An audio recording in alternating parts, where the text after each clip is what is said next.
شاذر اور نور کی شادی کو 2 سال کا عرصہ بیت چکا تھا، لیکن دونوں کے مزاج میں ضد کی کوئی کمی نہ تھی۔ شاذر اپنے آفس اور لیپ ٹاپ میں مصروف رہتا ہے، جبکہ نور اپنے ناولوں اور ڈراموں کی دنیا میں گم رہتے ہیں۔ دونوں کے درمیان اکثر چھوٹی چھوٹی باتوں پر نوک جھوک چلتی رہتی تھی۔ ایک دن شاذر نے بوجھل موڈ میں نور سے کہہ دیا، اگر تمہیں مجھ سے اور اس گھر سے اتنی ہی شکایتیں ہیں تو تم مجھے وقت نہیں دے سکتے، تو کچھ دن کے لیے اپنے میکے چلے جاؤ، شاید الگ رہ کر تمہیں میری اہمیت کا احساس ہو۔ شاذر نے تو یہ بات صرف نور کی توجہ حاصل کرنے اور اسے تھوڑا ڈرانے کے لیے کہی تھی، مگر نور کی پٹھانیاں نہ جاگ اٹھی۔ اس نے بغیر کوئی بحث کے چپ چاپ اپنا سامان اور بہترین ڈریسز پیک کیے اور بیٹھ کے جا بیٹھے۔ شاذر نے بعد میں اپنے دل میں سوچا، میں نے تو بس اتنا کہا تھا کہ الگ ہو جاتے ہیں، مگر وہ محترمہ اتنی شاطر نکلی کہ جاتے جاتے میرا فیوریٹ فون چارجز اور مہنگا پرفیوم بھی ساتھ لے گئی تاکہ میں افسانہ یاد کر کے تڑپتا رہوں۔ 3 مہینے گزر گئے، لیکن نہ نور نے خود خون کیا، نہ ہی شاذر اپنی انا کی وجہ سے منانے کے۔ گھر میں عجیب سی خاموشی چھائی ہوئی تھی۔ ایک شام ناشتے کی میز پر شاذر کی چھوٹی بہن عائشہ نے چپس کا پیکٹ چباتے ہوئے ہاتھ فکر مندی سے پوچھا، بھائی بھابھی کو کوئی فون کال یا کوئی میسج نہیں آیا کیا؟ عائشہ اپنی بھابھی نور سے بہت پیار کرتی تھی اور اس کی بھابھی کا شاپنگ ڈرامہ پارٹنر زیادہ تھا۔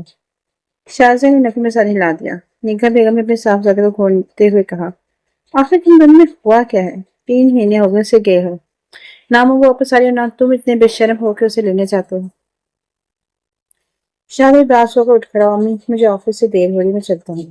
نگہت بیگم اور خالہ نے مل کر نور کو واپس لانے کے لیے ایک زبردست ڈرامہ رچانے کا فیصلہ کیا۔ نگہت بیگم نے کہا، جب تک اس نور کو کھونے کا ڈر نہیں لگے گا وہ اپنی ضد نہیں چھوڑے گی۔ اگلے ہی دن گھر میں شاذر اور اس کی خالہ کی بیٹی انیلا کی منگنی فیک انگیجمنٹ کا سیٹ اپ کیا گیا۔ جھوٹی منگنی کی شاذر کو بے خبر رکھ کر زبردستی ڈرائنگ روم میں بٹھایا گیا اور انیلا نے کیمروں کے سامنے شاذر کے ہاتھ کے قریب انگوٹھی لا کر تصویریں بنائی۔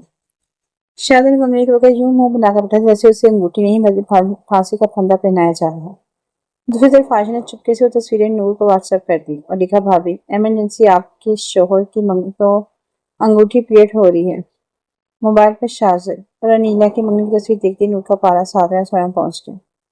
اس کا سارا غصہ ضد ایک سیکنڈ میں غائب ہو گئی اور اس کی طرح شوہر کو بچانے کے جذبے میں لے لی۔ میری غیر موجودگی میری چیز پر قبضہ، یہ نیلا اپنے آپ کو سمجھتی کیا ہے؟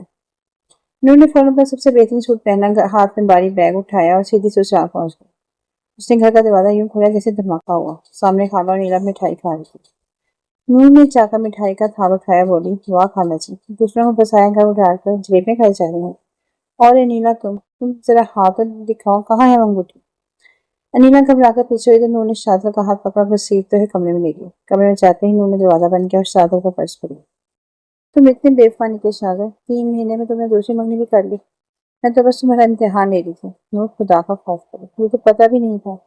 امی اور خالہ نے یہ سب ڈرامہ چاہا تاکہ تم واپس آ سکو، اور انگوٹھی صرف تصویر کے لیے پاس رکھی کہ پہنائی نہیں گئی تھی۔ نور نے شاذر کی معصوم شکل دیکھی تو اس کی ساری کار کی ضد بگڑ گئی۔ اس نے شاذر کے سینے پر مکہ مارا، دونوں کے درمیان تمام گلے شکوے ختم ہو گئے۔ نور کو پچھلے 2-3 دنوں سے مسلسل چکر آ رہے تھے اور صبح کو وقت طبیعت بھی سست رہتی تھی۔ نگہت بیگم نے ایئر سے اندازہ لگایا اور نور کو ڈاکٹر کے پاس لے گئی۔ معائنے کے بعد ڈاکٹر نے تصدیق کی نور ماں بننے والی ہے، اور اس خبر سے پورے گھر میں خوشیوں کی لہر دوڑ گئی۔ نگہت بیگم شکرانے کے نفل پڑھ کر نور کا ماتھا چوما خالہ سے بولی، دیکھا خالہ، میرا ڈرامہ کام آ گیا، اب تو میرا پوتا یا پوتنی آنے والی ہے، اب نیلا کے لیے کوئی اور رشتہ ڈھونڈے۔ شاذر خبر سن کر شاذر کے حسس کا پیارا لیپ ٹاپ گرتے گرتے بچا میں بولا، کیا سچ میں؟ مطلب اب مجھے راتوں کو بیگم کے نخروں کے ساتھ پیمپرس کا بھی خرچہ اٹھانا پڑے گا؟ لیکن پھر جذباتی ہو کر ان کو گلے لگا دیا۔ عائشہ کو بننے کی خوشی میں ناچنے لگی اور فوراً آن لائن بیبی شاپنگ شروع کر دی۔ ماہوں سال کا سفر طے ہوا اور وہ خوبصورت دن بھی آ ہی گیا جس کا پورے گھر کو بے صبری سے انتظار تھا۔ ہسپتال کے رومال کے ایریا سے جیسی ڈاکٹر مسکراتی ہی باہر نکلی اور نگہت بیگم کی گود میں ایک ننھی منھی چاند سے پری تھم، پورے خاندان کی خوشی کا کوئی ٹھکانہ نہیں رہا۔ گلابی پنک کپڑوں میں لپٹی ہوئی گول مٹول سی ننھی پری نے جب پہلی بار اپنی چھوٹی سی آنکھ کھولی تو شاذر کا دل خوشی کے جذبات سے لبریز ہو گیا، جو شاذر کبھی اپنے لیپ ٹاپ سے نظر نہیں ہٹاتا تھا۔ اب وہ دن رات اپنی بیٹی کو گود میں اٹھائے لوری کھاتے اس کی چھوٹی چھوٹی انگلیوں کو چومتے نہیں تھکتا تھا۔ نور مسکرا کر طنز کرتی، شاذر صاحب اب لیپ ٹاپ پر کیا ہوا؟